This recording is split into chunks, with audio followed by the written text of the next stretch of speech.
नमस्कार मित्रमैत्रिणींनो, Tukoba स्पीक्सच्या podcast number 45 मध्ये मी doctor Dinesh आपल्या सर्वांचं मनपूर्वक स्वागत करतो. आपण जो प्रतिसाद देत आहात त्याबद्दल मी आपला अत्यंत आभारी आहे. त्यासोबतच मागच्या पॉडकास्टमध्ये सांगितल्याप्रमाणे लवकरच 1 जानेवारी पासून आपण एक नवीन स्वराज्याचे दुसरे छत्रपती संभाजीराजे यांच्या लेखन कार्यावर प्रकाश टाकणारी सिरीज सुरू करणार आहोत. माझी आपल्याला विनंती आहे की छत्रपती शंभूराजांवर प्रेम करणाऱ्या आपल्या सर्व मित्रमंडळींना याबाबत अवगत करावे. त्यासोबतच या सिरीज मध्ये आपल्याला काय ऐकण्याची इच्छा आहे, ह्या सिरीज बद्दल आपल्या जे काही अपेक्षा असतील त्या अपेक्षांबद्दलही मला अवगत करावे, जेणेकरून आपल्याला आपली शिवशंभो ही सिरीज अधिक प्रभावी आणि माहितीपूर्ण बनवता येईल. मित्रांनो, आपल्या पॉडकास्टचा उद्देशच असा आहे की जे संत, साधू, लेखक, कवी,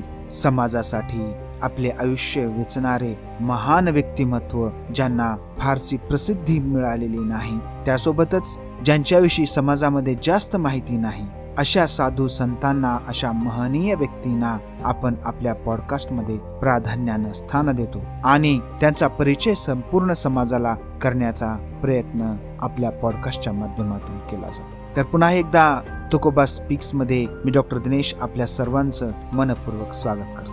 दिवाळीचा सण आलेला आहे, किंबहुना आता दिवाळी संपूर्णपणे भरामध्ये आहे. सगळीकडे आपल्याला दिव्यांची आरास बघायला मिळत आहे. त्यासोबतच जी असायला नाही पाहिजे परंतु आपल्याला बघायला मिळते अशी फटाक्यांची आतषबाजीही आपल्याला बघायला आणि ऐकायला मिळत आहे. या जोडीनंच आपल्यासाठी एक भेट म्हणून, एक दिवाळी भेट म्हणून एक असे संत ज्यांच्याविषयी आपण केवळ नावाच्या पलीकडं काहीही ऐकलेलं नाही आणि त्यांच्या कामाचा, लेखनाचा दर्जा अतिशय उच्च आहे, असे संत श्री जोगा परमानंद यांचे विवेचन आपण आजच्या या दिवाळीच्या निमित्तानं करणार आहोत. दिवाळीमध्ये ज्याप्रमाणे संपूर्ण घरभर दिव्यांची आरास केलेली असते आणि संपूर्ण घर, संपूर्ण आपली इमारत ही अशा दिव्यानं उजळून गेलेली असते, तरीही कुठल्या तरी कोपऱ्यामध्ये एखादा दिवा अतिशय त्वेषानं आणि तेजानं जळत असतो, प्रकाश देत असतो. लोकांचं त्याकडे लक्ष नसतं,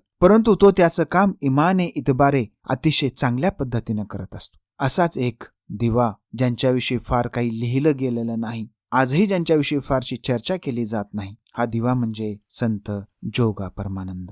कशासाठी हा दिवा एका कोपऱ्यामध्ये जळत आहे, कुठल्या कारणानं त्या दिव्याला प्रसिद्धी मिळालेली नाही, तर याचं कारण एकमेव आहे की त्यांचं अतिशय कमी प्रमाणामध्ये लेखन उपलब्ध आहे. त्यांनी फार मोठं लेखन केलेलं आहे. त्यांची प्रज्ञा पाहता त्यांच्यासारखा विद्वान व्यक्ती आपल्याला शोधूनही सापडणार नाही. एवढा महान आणि विद्वान असताना त्यांचे फक्त 6 अभंग आपल्याकडे उपलब्ध आहेत. त्यांचा जन्म मराठवाड्याच्या सीमेवर असलेल्या बार्शी या शहरामध्ये झाला. काहींच्या मते पंढरपूरमध्ये झाला, तर याबाबत अनेक मतांतरही आहेत. मात्र त्यांची समाधी ही मात्र माघ वद्य चतुर्थी शके 1260 इसवी सन 1330 मध्ये बार्शी येथे घेतली आणि आजही त्या ठिकाणी ती समाधी उपलब्ध आहे. काहींच्या मते त्यांनी संजीवन समाधी घेतली होती. जोगा परमानंद यांचं विशेष असं आहे की ज्या कुटुंबामध्ये ज्ञानाची परंपरा नसते, शिक्षणाची फार मोठी परंपरा नसते, त्या कुटुंबामध्ये त्यांचा जन्म झालेला. शिक्षणाचा दुरान्वयही फार मोठा काही संबंध आहे असं नाही, तरीही त्यांनी संस्कृत मधलं शिक्षण घेतलं आणि भगवद्गीता ही तोंडपाठ केली. भगवद्गीता त्यामधील संस्कृत शब्द ते वाचणं, ते मुखोद्गत करणं, ते पाठ करणं, आणि त्यांचं वैशिष्ट्य असं होतं की दररोज 700 दंडवत भगवंताला घालून त्यांची आरती करून मगच अन्नभक्षण करणे असा त्यांचा दंडक होता, असा त्यांचा नियम होता. आणि प्रत्येक दंडवताला एक भगवद्गीतेचा श्लोक म्हणणे, दंडवत घालणे, पुन्हा श्लोक म्हणणे, पुन्हा दंडवत घालणे, अशा पद्धतीनं भगवंताचं दर्शन घेणे, त्याची आरती करणे आणि मगच जेवण करणे असा त्यांचा नियम होता. ते अतिशय कर्मठ, अतिशय ज्ञानी आणि अतिशय स्वाभिमानी असे व्यक्ती होते. मघाशी चर्चा केल्याप्रमाणे एका शूद्र कुटुंबामध्ये त्यांचा जन्म झाला. त्या काळाच्या रीतिरिवाजाप्रमाणे त्यांना शिक्षणाचा अधिकार नाही, वेदांचा अधिकार नाही, संस्कृतचा तर सोडा, पण साधी प्राकृत भाषा शिकण्याचाही त्यांना अधिकार नाही.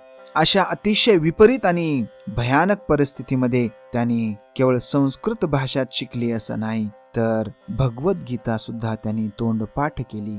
दैनंदिन जीवनामध्ये ते त्या भगवद्गीतेतील श्लोकांचे उदाहरणं देऊन लोकांना मार्गदर्शन करत असत. शूद्र जातीमध्ये जन्माला आलेले, त्यातली पुन्हा ती तेली जात, यांना ज्ञान कोण देणार? त्या काळामध्ये आजच्या प्रमाणे गुगल, युट्यूब असते तर कदाचित हा इतिहास वेगळा घडला असता. परंतु असं काहीही उपलब्ध नव्हतं आणि ज्ञानाचा एकमेव स्रोत, ज्ञानप्राप्तीचा एकमेव मार्ग म्हणजे गुरु. आणि मग त्यांनी परमानंद नावाच्या गुरूंचा अनुग्रह घेतला. गुरु मिळणं आणि गुरुचा अनुग्रह मिळणं किती अभिमानाची आणि आनंदाची गोष्ट आहे हे आपल्याला त्यांच्या अभंगातून समजेल.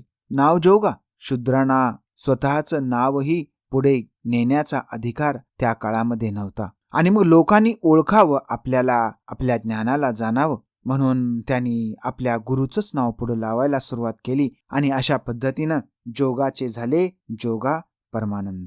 ते स्वतः अतिशय कडकडीत वैराग्याची जोपासना करत असत. त्यांच्या मते प्रपंचाचं सुख हे क्षणभंगुर सुख आहे. खरा आनंद, खरा मोक्ष हा कशामध्ये आहे तर परमात्म्याच्या प्राप्तीमध्ये आहे. आणि त्यासाठी व्यक्तीने आपलं जीवन व्यतीत केलं पाहिजे अशी त्यांची भावना. संत महिपती त्यांच्याविषयी लिहितात की जोगा परमानंद भक्त बारस्त ग्रामात होता राहत, अखंड आणि विरक्त वैराग्य भरीत सर्वदा.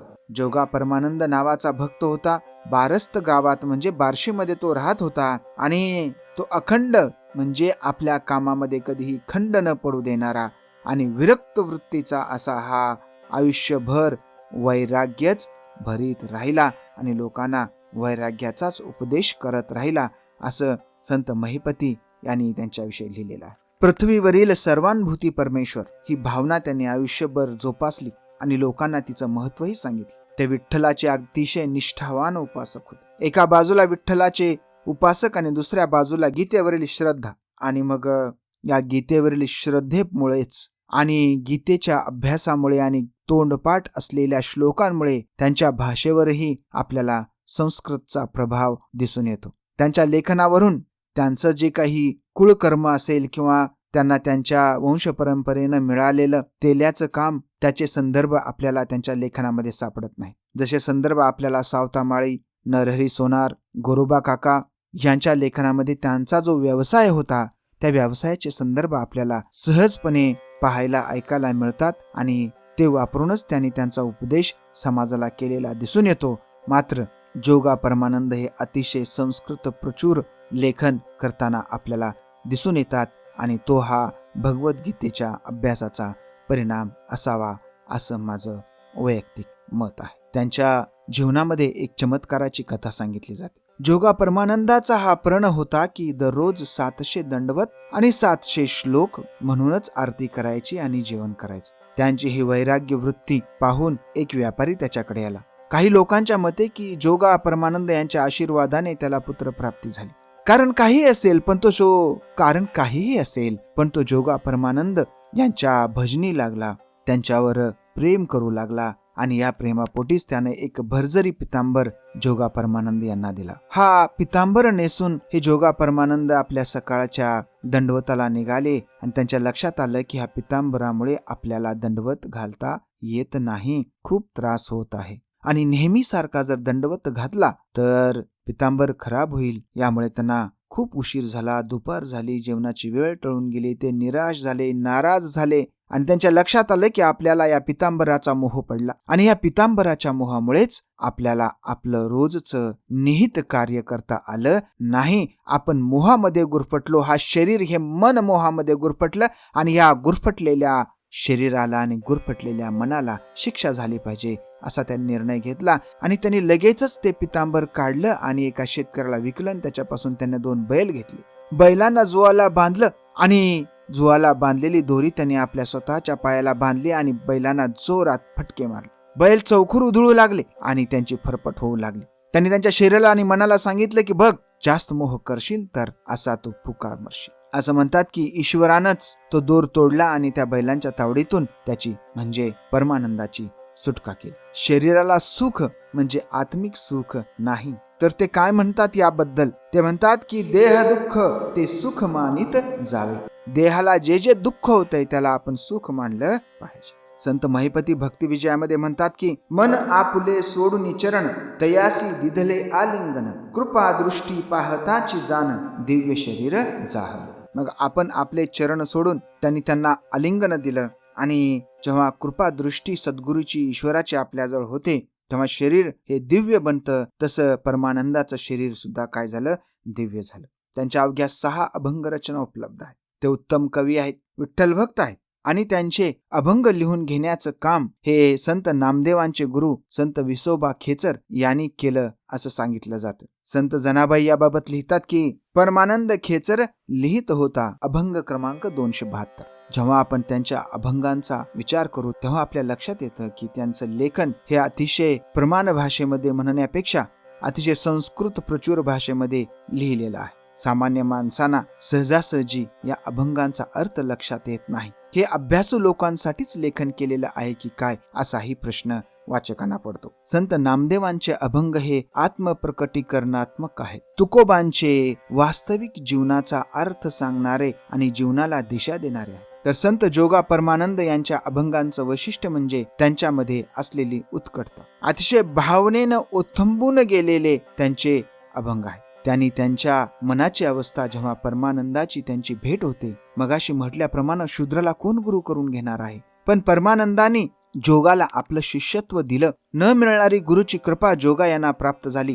आपलं नाव तर त्यांनी परमानंदाशी जोडून टाकलं, परंतु ते त्याच्या विचाराशी, त्याच्या शरीराशी, त्याच्या आत्म्याशी एवढे एकात्म झाले, तादात्म्य पावले की आता त्यांच्यात आणि त्यांच्यात काही फरक उरला नाही. आणि ही परिस्थिती, ही स्थिती जेव्हा त्यांच्या जीवनामध्ये आली तेव्हा त्यांची अवस्था कशी होती, तर ते त्यांच्या अभंगामध्ये ती अवस्था आपल्याला वर्णन करतात. ते लिहितात की रोमांच स्वरवित स्वेद बिंदू डळमळीतू पाहता नेत्र उन्मलितू मग मिटोत मागुते ऐसी इवई प्रकटसी के माझ्या नरहरी देखता तनु कापे मन बुद्धी ही हारपे सकळ ही अहंभाव लोपे एकतत्वाची उरे. महाराज लिहितात की बघा, रोमांच स्वरवित स्वेद बिंदू डळमळीतू म्हणजे परमानंदाची भेट झाल्यानंतर त्यांच्या संपूर्ण शरीरामध्ये असं रोमांच आलेला आहे, अंगावर त्यांच्या काटा आलेला आहे. जेव्हा आनंदाची भावना ही संपूर्ण शरीर आणि मनभर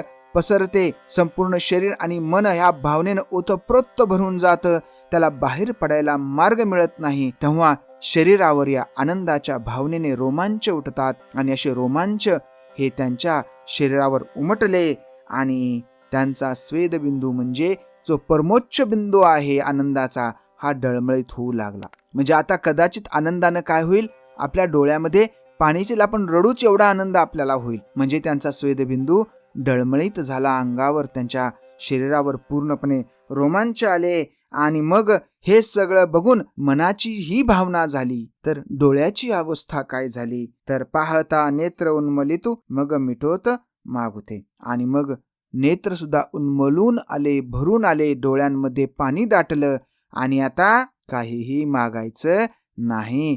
साक्षात सद्गुरु परब्रह्म आपल्या समोर उभा आहे. आता कुणाला काय मागायचं? डोळे भरून आलेले आहे, संपूर्ण शरीरभर रोमांच पसरलेला आहे. ऐशी इवई प्रकटसी के माझ्या नरहरी देखता तनु कापे मन बुद्धी हारपे. आणि अशी इवई, अशी अवस्था माझ्या मनाची, शरीराची प्रकट झालेली आहे माझ्या मनामध्ये, शरीरामध्ये. आणि हे माझ्या नरहरी, हे माझ्या देवा, जेव्हा मी परमानंदाला, माझ्या गुरुला पाहतो, तनुही कापे म्हणजे माझं तनु, माझं शरीर सुद्धा काय होत आहे, भावनेनं मी एवढा विभोर होऊन गेलेलो आहे की माझ्या डोळ्यात पाणी आलेलं आहे, अंगावर रोमांच आहे आणि शरीर माझं असं थरथर थरथर कापत आहे. या परिस्थितीमध्ये मला कशाची शुद्ध राहणार आहे? त्यामुळे माझं मन आणि माझी बुद्धी दोन्हीही हरवून गेलेलं आहे. दोन्हीही कुठं आहे मला माहित नाही. आणि मी आता कुठे झालेलो आहे, फक्त सद्गुरूशी तादात्म्य पावलेलो आहे. आणि या तादात्म्याचा आनंद असा आहे की मगाशी की सुरुवातीच्या ओळींमध्ये सांगितल्याप्रमाणे अंगावर रोमांच, थरथर उडणारं शरीर, डोळ्यामध्ये पाणी, आनंदानं ओतप्रोत भरलेलं मन आणि शरीर. आणि मग काय होतं, तर सकळ ही अहंभाव लोपे एक तत्वची उरे. आणि अहंभाव सगळा लोप पावतो, नष्ट होतो. आणि आता माझे सद्गुरू आणि मी आता वेगळे नाही, एक तत्वची उरे. आता ते आणि मी वेगळे नाही, कोण आहोत, एकच आहोत.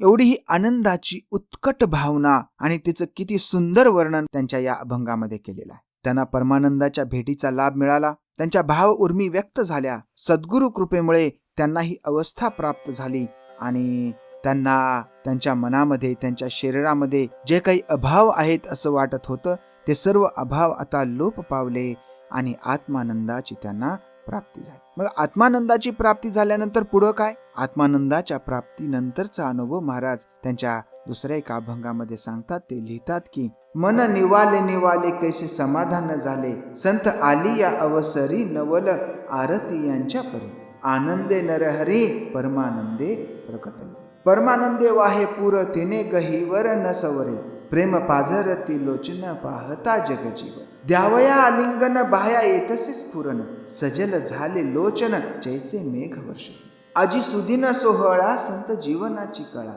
जोगा विनवी तो सकळा भेटी परमानंदासी. आता परमानंदाची भेट झाली आणि या भेटीनंतर काय झालं तर मन निवाले निवाले कैसे समाधान झाले, संत आली या अवसरी नवल आरती यांच्या परी. आता मन माझं निवालय, निवांत झालंय. मला जे पाहिजे ते मला प्राप्त झाल्यामुळं माझं मन आता शांत निवांत झाले. आता ते ध्यानाच्या अवस्थेमध्ये जाऊन पोहोचलेलं आहे, कारण त्याचं काय झालेलं आहे? समाधान झालेलं आहे. कशामुळे समाधान झालेलं आहे तर संत आलिया अवसरी नवल आरती यांच्या परी. संत माझ्या भेटीला आल्यामुळं काय झालेलं आहे? ज्याप्रमाणे आरती कशी करताना माणसाचं मन प्रफुल्लित हर्षोल्लासित होतं, तसं सद्गुरू आल्यामुळं, गुरु मिळाल्यामुळं माझं मन हे अतिशय आनंदी होऊन गेलेला आहे आणि माझा आनंद पाहून माझ्या आसपासचे सर्व लोकही आनंदी झालेले आहेत आणि त्यांनाही खूप आनंद झालेला आहे. महाराज लिहितात की आनंदे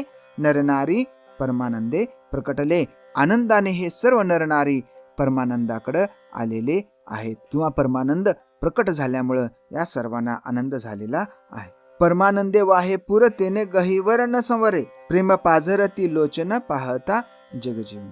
परमानंदी वाहे पुर, परमानंदामुळे पूर वाहतो आहे. दोन्ही अर्थीत परमानंदे वाहे पूर, परमानंदामुळेही पूर वाहत आहे आणि परम आनंदाचाही पूर या ठिकाणी वाहत आहे. आणि ह्या परम आनंदामुळे काय होत आहे? त्याने गहीवर न सवरे, आणि त्यामुळे जे गहीवरून आलेलो मी आहे, या गहीवराला मला सावरता येत नाही. आणि हा गहीवर न सावरल्यामुळे काय घडलं तर प्रेम पाझरती लोचन पाहता जग जीवन. ह्या प्रेमामुळं माझे लोचन पाझरत आहेत, म्हणजे डोळ्यातून पाणी ह्या आनंदानं प्रेमामुळं वाहत आहे. आणि कशामुळं? हे जगजीवन, हे सद्गुरू बघितल्यानंतर माझ्या मनाची ही अवस्था निर्माण झालेली आहे. आता ही माझ्या मनाची ही अवस्था निर्माण झालेली आहे, सद्गुरू समोर आलेले आहेत. आता मी काय करणार आहे? माझी अवस्था अशी आहे की मला असं वाटतंय की द्यावया आलिंगन बाह्या येतसे स्फुरण, सजल झाले लोचन जैसे मेघवर्षित. आलिंगन देण्यासाठी, संतांना आलिंगन देण्यासाठी, त्यांची गळाभेट घेण्यासाठी माझ्या बाह्या काय होत आहेत? स्फुरण पावत आहेत, अशा फुरफुरत आहेत. आणि मग नुसत्या बाह्याच फुरफुरत आहेत असं नाही, तर सजल झाले लोचन, डोळे सुद्धा माझे काय झाले आहेत? भरून आलेले आहेत. आणि मग कसे डोळे भरून आलेले आहेत? ज्याप्रमाणे मेघ आकाशातून पाण्याचा वर्षाव करतात, जसा ढगांमधून पाऊस पडतो, त्या पद्धतीनं सलग आणि सतत माझे डोळे काय करत आहेत? आसवांच्या धारांनी भिजून गेलेले आहेत, अश्रूंचा ते वर्षाव करत आहे. आणि मग आज सुदिन सोहळा संत जीवनाची कळा, जोगा विनवितो सकळा भेटी परमानंदासी. आणि आज सुदिन आहे, आज चांगला दिवस आहे. आज गुरूंची भेट झाली, माझ्या मनाला ही अवस्था आज प्राप्त झाली. आणि मग हा माझ्या जीवनाला आता संतांचं जे जीवन आहे, ह्या जीवनाची कळा आलेली आहे. म्हणूनच जोगा सर्वांना विनवत आहेत की काय करा? माझ्या परमानंदाची भेट घ्या, त्यांना गुरु करा आणि माझ्याप्रमाणे तुम्हाला सुद्धा काय होईल? मग हा अनुभव येईल. पहिल्या अभंगामध्ये उत्कटता, दुसऱ्या अभंगामध्ये उत्कटता आणि प्रवाहीपणा आणि अतिशय भक्तिभावानं ओतप्रोत भरलेलं हे लेखन. आता परमानंदाची गुरुची भेट झाली.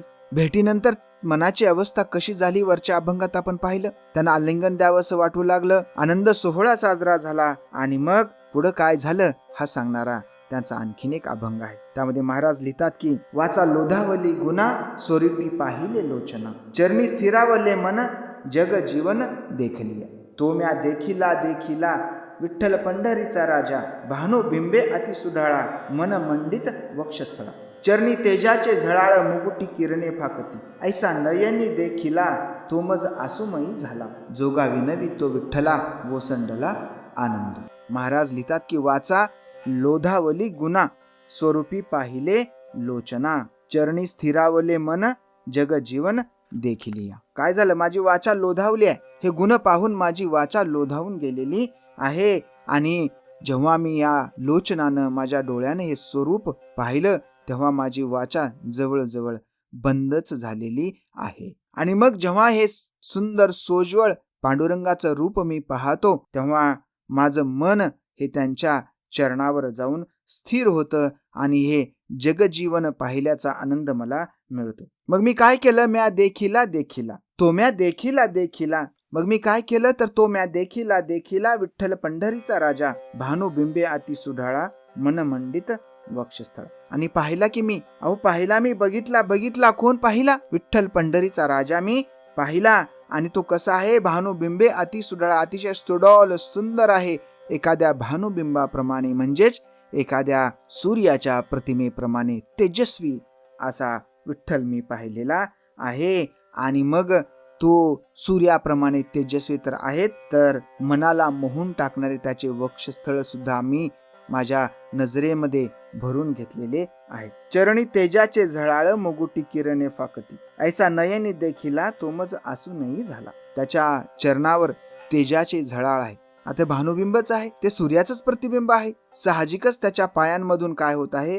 सूर्याचा प्रकाश तेजानं येत आहे. आणि मग चरणापासूनही प्रकाश येत आहे. आणि मुकुटी किरणे फाकती, आणि मुकुटांमधून सुद्धा सूर्याची किरणे फाकताना आपल्याला दिसून येत आहेत. आणि ऐसा नयनी देखील असा सुंदर सोज्वळ प्रकाशमान असा माझा देव मी माझ्या डोळ्यानं पाहिला. आणि मग तो मज आसुमयी झाला. आणि एखाद्या आनंदाने जसे अश्रू येतात आणि डोळ्यात खूप अश्रू दाटल्यानंतर डोळ्यात निर्माण होणारं प्रतिबिंब जसं फिक्कट तेजस्वी दिसतं, अगदी देव मला तसाच झालेला आहे. जोगा विनवी तो विठ्ठला ओसंडला आनंदू. आणि हा जोगा विठ्ठलाला विनवित आहे आणि आनंदाने काय होत आहे? ओसंडून वाहत आहे. अशा पद्धतीने विठ्ठलाचं वर्णन संत जोगा यांनी या अभंगामध्ये केलेला. या अगोदरच्या दोन्ही अभंगामध्ये एकामध्ये सद्गुरु कृपेसाठी आसुसल्यानंतर आणि सद्गुरु कृपेसाठी आसुसल्यानंतर आणि सद्गुरूची कृपा झाल्यानंतर झालेली त्यांची मनाची अवस्था, तर दुसऱ्या अभंगामध्ये सद्गुरूच्या भेटीची अवस्था, आणि या तिसऱ्या अभंगामध्ये त्यांनी तेजस्वी विठ्ठलाचं केलेलं वर्णन आपल्याला पाहायला मिळत. हे अतिशय कर्मठ व्यक्तिमत्व होत. आणि या ईश्वराच्या भक्तीविषयी जोगा परमानंदजी लिहितात की उठोनी प्राप्त काळी येती कृष्णाजवळी जोगा म्हणे तेने परमानंद काज. जे प्राप्त काळी सकाळी सकाळी किंवा मिळालेल्या वेळेमध्ये जे पटकन कृष्णाच्या जवळ येतात आणि जोगा महाराज म्हणतात की त्यांना परमानंदाचं काज असतं, परमानंदाचं काम असतं. परमानंद म्हणजे एका बाजूनं गुरुही आणि दुसरं म्हणजे एक जो दिव्य आनंद मोक्षप्राप्तीमध्ये असतो त्यालाही परमानंद म्हणतात. आणि या दोन्ही अर्थाच्या कामासाठी प्राप्त काळी जो कृष्णाजवळ जातो, देवाजवळ जातो, त्याला या गोष्टी प्राप्त होत असतात. एक अतिशय मजेशीर अभंग तो म्हणजे त्यांचा गुरगुंडी रूपक वापरून लिहिलेला अभंग आहे. गुरगुंडी म्हणजे चिलीम. अर्थात या अभंगाच्या माध्यमातून आपल्याला कुठल्याही व्यसनांचा प्रचार करायचा नाही. व्यसन अतिशय वाईट असतं. व्यसनांमुळे कुटुंब उद्ध्वस्त होतात. परंतु 12व्या शतकामधील संत जोगा परमानंद यांनाही चिलमीचं व्यसन होतं. आणि या चिलमीच्या व्यसनाची तुलना त्यांनी ईश्वराच्या भक्तीसोबत अतिशय मजेशीरपणे आणि अतिशय समर्पकपणे केलेली आपल्याला दिसून येते. म्हणजे मी तू पण गेले वाया म्हटल्याप्रमाणे इथे ईश्वर आणि देव यांच्यामध्ये फरक राहिलेला नाही. त्यामुळे जोगा आणि देव याच्यातही फरक राहिलेला नाही. आणि त्यामुळेच जोगांचा छंद चिलमेचा, त्या चिलममध्ये सुद्धा जोगा यांना ईश्वर दिसतो आणि ईश्वर प्राप्तीचा मार्ग दिसतो. तो कशा पद्धतीने सांगतात हे अभंगामध्ये आपण पाहूया. बैसोनी संता घरी हो घेतली गुरगुंडी आदी ब्रह्मांड नारळ मेरू सत्वतो अढळ निर्मळ 17वी जळ सोहम गुरगुंडी गुरगुडी चिलमी त्रिगुण त्रिविध मी पण खटातो अभेद तम तमाखू जाळून शुद्ध वैराग्य विरळा घडघडी सावधान लावूनिया नळी मी पण झुरका विरळा गिळी जन्म मरणाची मुरकुंडी सांभाळी धूर विषयाचा सोडी लागला गुरु गोडीचा छंद, झाला प्रसन्न परमानंद, जोगी स्वामी तो अभंग, गुरुचरण न सोडी, बैसोनी संता घरी हो, घेतली गुरगुंडी गुरगुडी. महाराज लिहितात की बैसोनी संता घरी हो, घेतली गुरगुंडी, आदी ब्रह्मांड नारळ, मेरू सत्वतो अढळ. आणि संताच्या घरी बसून मी काय केलं आहे, गुरगुंडी घेतलेली आहे. गुरगुंडी म्हणजे चिलीम घेतली. आदी ब्रह्मांड नारळ, त्याच्यात काय घातला, ब्रह्मांड रूपी नारळ आम्ही त्याच्यामध्ये घातलेला आहे. म्हणजे चिलमीत ज्याप्रमाणे नारळ टाकतात, नारळाचे पानं टाकतात, त्याचे केसर टाकलं जातं, त्याच पद्धतीनं आम्ही काय केलं आहे, हा ब्रह्मांड रूपी नारळ ह्या चिलमीमध्ये घातलेला आहे. आणि त्यामध्ये मेरू सत्व तो आढळ. आणि नुसता नारळ नाही तर त्यामध्ये मेरू सत्व सुद्धा आहे. मेरू म्हणजे काय, तर एक प्रकाशमान, तेजमान असं काहीतरी त्याला मेरू म्हणतात. तर असं प्रकाशमान काहीतरी आम्ही त्या चिलीममध्ये घातलेलं आहे. जसं नारळ चिलमीत घालतात, मेरू टाकतात, त्याच पद्धतीनं आम्ही हे ब्रह्मांड या चिलमीमध्ये घातलेलं आहे. म्हणजेच आम्ही या ब्रह्मांडाशी एकरूप एवढे झालेलो आहोत की आता आम्हाला या ब्रह्मांडातल्या इच्छा, आकांक्षा, भाव, भावना, लोभ हे षडरिपू आहेत, त्या सगळ्यांची आम्हाला आता कसलीही गरज उरलेली नाही. त्यांना आम्ही चिलमेत भरून त्यांना पेटून आग लावून दिलेली आहे तिथे. यामुळे ते आता प्रकाशमान झालेले आहे आणि आमच्या सर्व भावना त्या चिलमीमध्ये काय होत आहेत, जळून जात आहेत. निर्मळ 17वी जळ, सोहम गुरगुंडी गुरगुडी. आणि मग निर्मळ 17वी जळ आहे, असे निर्मळ असं 17वी जळ आमच्या सोबत आहे. आणि त्यामुळे काय झालेलं आहे, सोहम गुरगुंडी गुरगुडी झाली. सोहम झाले. सोहम म्हणजे आता ईश्वर आणि भक्त यात फरक नाही. म्हणजे पूर्णपणे तादात्म्य पावण्याची जी की स्थिती असते, ती स्थिती ही सोहम स्थिती या गुरगुंडीमुळे आम्हाला प्राप्त झालेली आहे. ह्या गुरगुंडीमध्ये म्हणजेच या चिलमीमध्ये काय आहे, चिलमी त्रिगुण त्रिविध, मी पण खटातो अभेद, तम तमाखू जाळून शुद्ध, वैराग विरळा घडघडी. ह्या चिलमीमध्ये त्रिगुण आहेत. त्रिगुण म्हणजे सत्व, रज, तम हे तीनही जे रस आहेत, हे तीनही जे गुण आहेत, हे गुण आम्ही काय केलेत आहेत, हे वेगवेगळे त्रिविध गुण, वेगवेगळे गुण त्या चिलमीमध्ये आम्ही भरलेले आहेत. आणि मी पण खटातो अभेद, आणि आमचा मीपणा सुद्धा आम्ही त्याच्यामध्ये घालून टाकलेला आहे. दोन अर्थ आहेत की त्रिगुण जे आहे ते त्रिगुण आम्ही शोषून घेतलेले आहेत. तर मीपणाचा आमचा जो आव आहे तो आम्हाला जाळून टाकायचा आहे, त्यामुळे त्यालाही आम्ही त्या चिलमीमध्ये कोंबलेलं आहे, चिलमीमध्ये घातलेलं आहे. आणि पुढे महाराज सांगतात की तम तमाखू जाळून शुद्ध, वैराग विरळा घडघडी. तम तम म्हणजे अंधार, हे अंधाराची तंबाखू त्याच्यामध्ये आम्ही काय केलेलं, जाळून शुद्ध करून मध्ये घातलेली आहे. मधली तंबाखू जळणार ना, ही तम तंबाखू आहे, म्हणजे अंधाराकडे घेऊन जाणारी तंबाखू आहे. आणि ती जाळून टाकल्यामुळे ती आता शुद्ध झालेली आहे. आणि त्यामुळे जे वैराग्य आहे, हे वैराग्य अगदी घडी घडी आम्हाला प्राप्त होत आहे. आता ही आमची चिलीम, त्यामध्ये त्रिगुण घातलेले आहेत, मेरुसत्व आहे, ब्रह्मांड नारळ आहे, 17वी जळ, हे सगळं आम्ही त्याच्यामध्ये घालून आता चिलीम आम्ही ठाकून ठोकून ठोसून तयार केलेली आहे. आणि मग गुरगुंडी आम्हाला ओढायची आहे. आणि गुरगुंडी ओढणं हे काही आता सोपं काम नाही. म्हणून महाराज लिहितात की सावधान लावून या नळी, मी पण झुरका विरळा गिळी. सावधान होऊन ही नळी आपण तोंडाला लावायची आणि मग एक झुरका ओढायचा. म्हणजे कशाचा झुरका आहे, तर हा मीपणाचा झुरका आहे. हा मीपण झुरका विरळा गिळी, हा मीपणाचा झुरका घेऊन आपण तो गिळला. आणि मग जन्म मरणाची मुरकुंडी सांभाळी, धूर विषयाचा सोडी. हा जो जन्म मरणाचा फेरा आहे, हा जन्म मरणाचा फेऱ्याची मुरकुंडी मी काय करतो, याच्यातून वळून काढतो. आणि धूर विषयाचा, विषय म्हणजे लोभ, आपल्याला हव्या हव्या असणाऱ्या वासनेच्या गोष्टी, मनाला, डोळ्याला, त्वचेला, शरीराला, जिभेला, या पंच ज्ञानेंद्रियाला ज्या काही वासना आहेत, ह्या वासनांचा आम्ही काय करतो, दूर करून सोडून देतो. म्हणजे ह्या सर्व इच्छा, आकांक्षा, वासना आमच्या सगळ्या काय होतात, नष्ट होतात. आणि मग जेव्हा सर्व ह्या इच्छा, आकांक्षा नष्ट होतात, तेव्हा काय होतं, लागला गुरु गोडीचा छंद, झाला प्रसन्न परमानंद.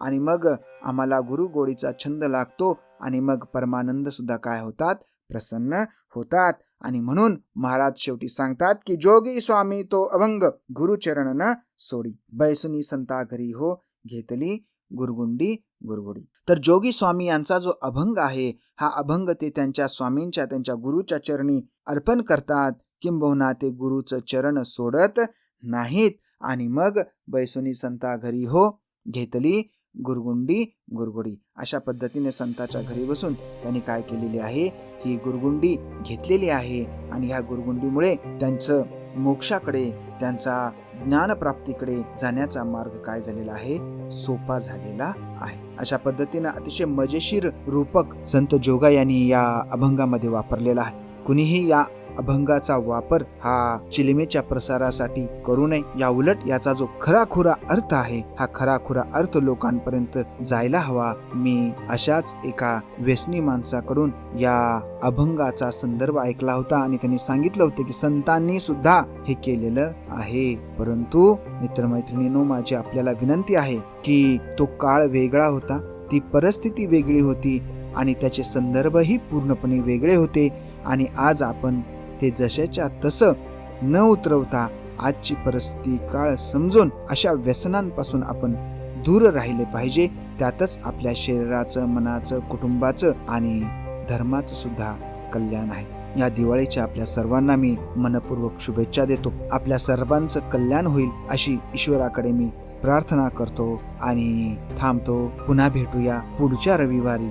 आणि त्या दिवसाचा एक इंटरेस्टिंग विषय आहे, तो म्हणजे गुरु नानक आणि बाबा नामदेव. गुरु नानकांनी नामदेवांपासून प्रेरणा घेतली, ज्यांनी महाराष्ट्रामध्ये वारकरी संप्रदायाची पताका रोवली, वाढवली, देशभर हा भक्तीचा प्रसार केला. त्या नामदेवांचा विचार आपण गुरु नानक जयंतीच्या निमित्तानं पुन्हा एकदा गुरु ग्रंथ साहिब आणि शीख धर्माच्या अनुषंगाने करणार आहोत. तर पुढचा रविवार ही चुकवू नका आणि आपला हा जो प्रेमाचा, भक्तीचा संदेश आहे याला साथ करा. जास्तीत जास्त लोकांपर्यंत आपले पॉडकास्ट पोहोचवा. एका चांगल्या उपक्रमाला हातभार लावा. पुन्हा एकदा दिवाळीच्या दिव्यासारखं तुमचं आयुष्य उजळावं, तुमच्या प्रयत्नाने तुमचं कल्याण व्हावं आणि आपल्याला प्रयत्नांची प्रेरणा संतांच्या माध्यमातून, तुकोबा स्पीक्सच्या माध्यमातून मिळत जावी, एवढीच प्रार्थना करतो आणि थांबतो. जय जिजाऊ, जय शिवराय.